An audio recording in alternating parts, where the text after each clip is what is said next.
we refer to each other, my good friends on the other side. By the time I'm finished, you will be clear that we are not good friends. As a black male who went to the 5th best public high school in the country, who was a victim of excessive force, who has a black son, who has worries that you all don't. And to my colleagues, especially the ones that keep introducing amendments that are a tangent and a distraction from what we're talking about, you all are white males, you never lived in my shoes, and you do not know what it's like to be an African-American male. And all I'm saying is, if you are opposed to this legislation, let's just have the vote. But please do not come in this committee room and make a mockery of the pain that exists in my community. And it reminds me of the argument about the 1964 Civil Rights Act, or the 65 Voting Rights Act, where 126 people voted against a Civil Rights Act, 85 people against a Voting Rights Act, because they had all these side issues. Either man up and say you don't believe in it, or let's talk about the real issue. And yes, we're not interested in watered down version of this bill. I'm not interested in equality with all deliberate speed. This is a crisis. People are losing their lives. So if we have other things that we want to fix, then fix them in another bill, fix them at another time. But people are dying as we talk. So I am not interested in moving at a snail's pace. I am not interested in a watered down bill that mandates nothing. I'm not interested in studying Antifa. I'm not even interested in studying the Klan or sovereign citizens right now, because that is not the imminent threat that black men face on a daily basis. And right now, too often, it is law enforcement, those who were sworn to protect and to serve. And so all we're asking today is to deal with that. I don't mind dealing with other pieces of legislation. I don't mind dealing with other issues that you all may have. And what I don't want to leave this conversation with, and why I'm speaking now instead of later, is because I don't want you all to leave here saying, well, we didn't know. We didn't know that's how you felt, Cedric. I want it to be crystal clear, and I will give you the benefit of the doubt that it is an unconscious bias that I'm hearing, because at worst it's conscious bias, and that I would hate to assume from any of the people on the other side. Will the gentleman yield? Sure. I appreciate your passion. Are you suggesting that you're certain that none of us have non-white children? Because you reflected on your black son and you said none of us could understand. Man, stop. I'm not about to get sidetracked about the color of our children. We're talking about black kids. I reclaimed my time. You said that I reclaimed my time. I know. You want the discussion? I know that gentleman reclaimed his time. I said I reclaimed my time. I already know that there are people on the other side that have black grandchildren.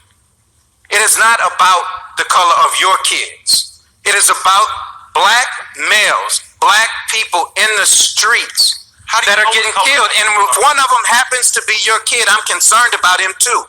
And clearly I'm more concerned about him than you are. So let's be clear about that. You're claiming you're more concerned for my family than I do? Who in the hell do you are? Gentlemen, if the shoe fits. You don't know how much we care about our families. Kick dog holler. You should take those words down.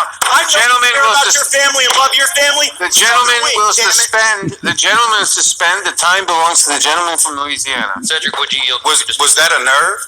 Yeah, you damn right. To the gentleman from Louisiana. I say this.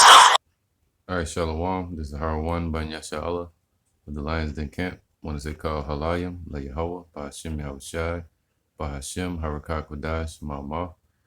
Double honor to the elder apostles of GMS and their elders. Shalom to you, Akim, and Akwatim, the children that believe in sincerity and truth around the four corners of the earth. Yeah, you see in the background, you see Abraham Lincoln standing over what's supposed to be a freed slave. But, you know, the scriptures speak about No man shall buy you, meaning redeem you. Right? No man shall free you. The only one that's going to redeem us is the one that paid the price for our deliverance. His name is Yahushua, right? So-called black man from the tribe of Judah. Now you see that guy, that Jake that was getting on that Edomite. He struck a nerve, all right, and that was kind of humorous to me because Esau, they get emotional quick, especially when they don't have no answers or a way to trap you, or they get exposed. All right, and they think they can go adopt a child or get with our women, and then all of a sudden they just feel the oppression and the pain and suffering that we've been through as a nation. You know what I mean? But so I'm gonna get a couple of scriptures and get to the point before I wake my children up. This is Sirach 40:12. It says, "All bribery and injustice shall be blotted out." All right, and the children of Edom have stolen the possessions, the identity, and the people of Israel. All right, and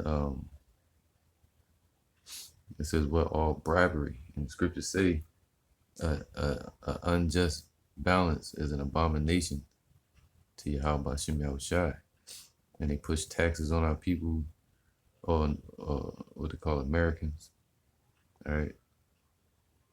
They set up different policies and legislations against us, and our people still foolish enough to seek freedom or justice from the unjust.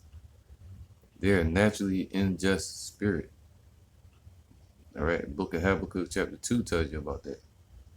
They enlarge their desire as hell. The soul that is in him is not upright in him. It's not righteous. All right, the Lord warned us about that. So he says all bribery, and that's what they try to do. They try to bribe the people into submission, into sleep. That's what the devil, his tricks are. He got no new bag of tricks.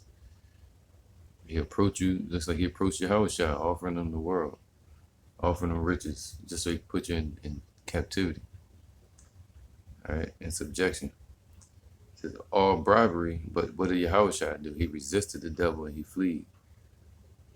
All right, just like that Jake that was dealing with the legislators that we just saw in the prior clip.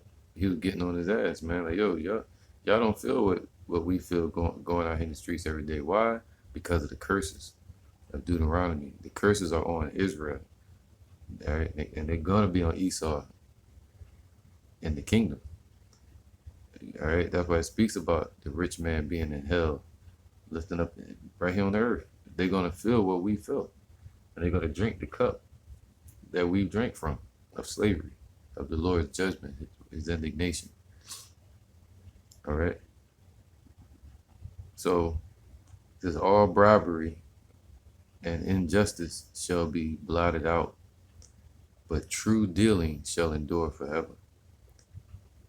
The goods of the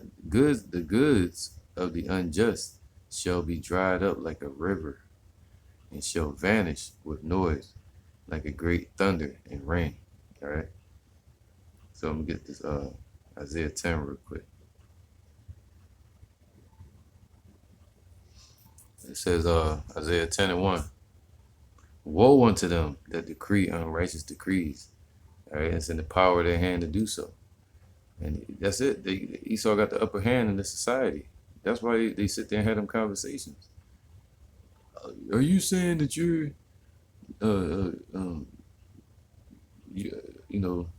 Esau saying he had a child? I guess he's saying he had a child as an Israelite or a so-called black man, and he feels mad because the brother was saying, "Hey man, y'all can't relate to us.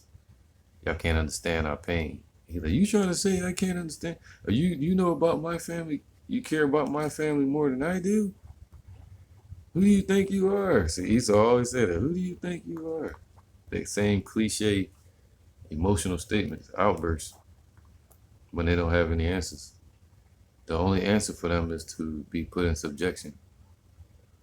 All right, and that's what our true judge is going to bring: righteousness, righteous justice, and order. All right, they're going to bring justice to the unjust, to the unjust. See that? So he's going to bring justice and judgment to the unjust. You're going to put the goats on the left and the sheep on the right. All right. Isaiah 10:1, woe unto them that decree unrighteous decrees. And that's all they've been doing. And even Trump, while he's in office now, he's decreeing unrighteous decrees and different policies. And they putting people on lockdown and forcing people to wear masks, mandatory masks and shit. All right.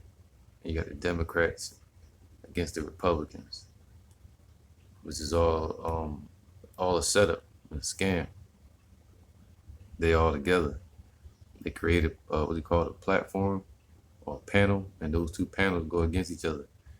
One person says one statement, the other one rebuttal or debates it. The other one debates that. Now they created a conversation at the table. All right, so that's why it's better to just deal with the truth, man.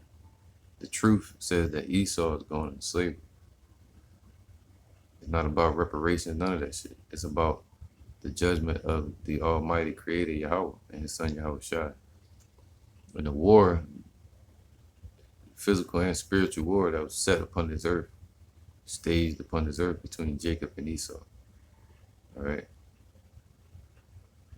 So it says, woe unto them that decree unrighteous decrees, and that right grievousness which they have prescribed. All right, that's why they say that their ways are always grievous. You see that? And they write it and they prescribe it for us.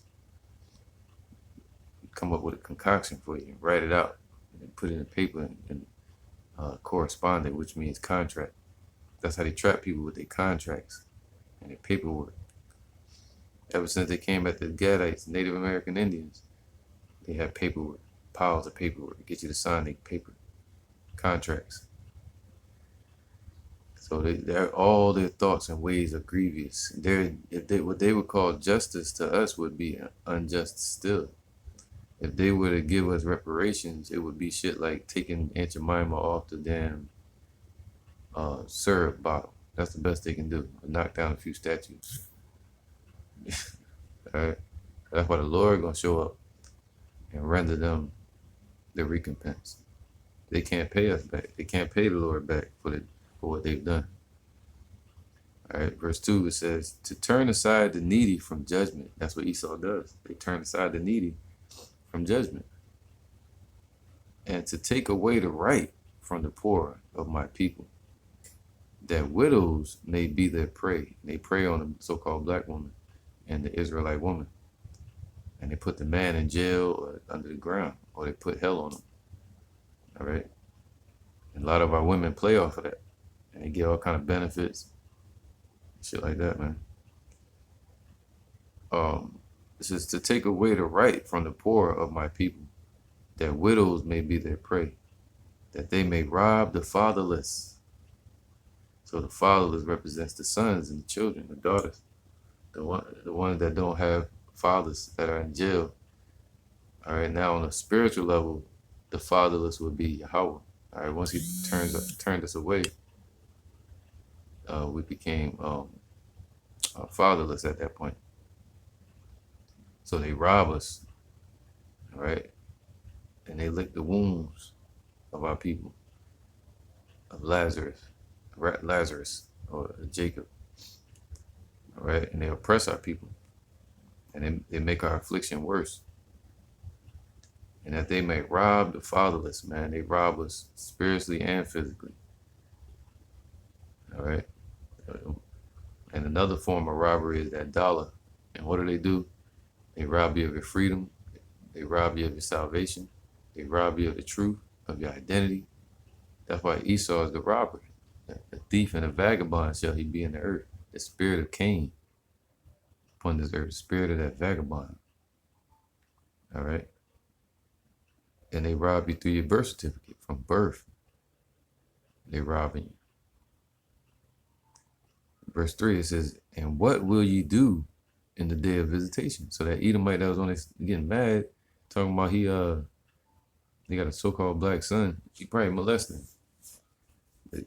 The scriptures say, though hand join in hand, the wicked shall not go unpunished. It says, and what will you do? And it said that their children shall seek to please the poor. And that's what he's doing. Adopting. You see them all over the internet who trying to adopt the so-called black child, and then they turn that boy into a woman, a female, you know. And what will you do in the day of visitation, and in the desolation which shall come from far? To whom will ye flee for help? And where will ye go? Where will you leave your glory? All right. There was one more scripture I had earlier. If I can't find it. All right. This is Psalms chapter 2, verse 1. It says, why do the heathen rage? And that Edomite was raging, right? It says tumultuous assembly, right?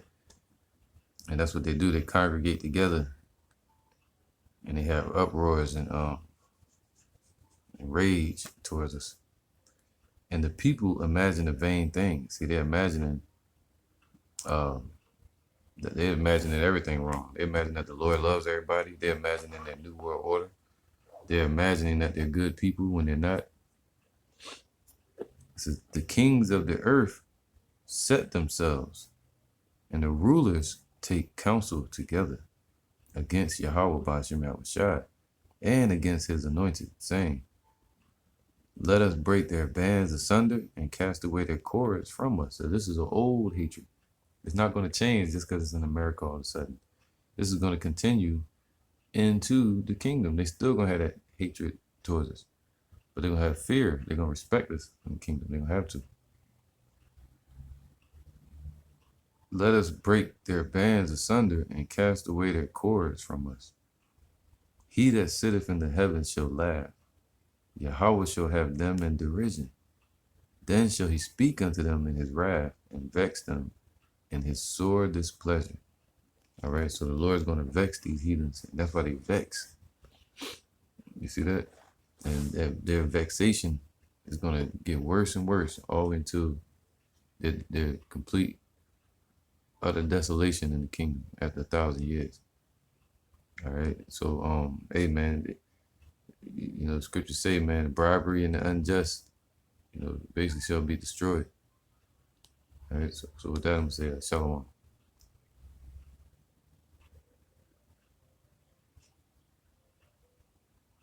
Oh, shit. I'm getting used to this shit.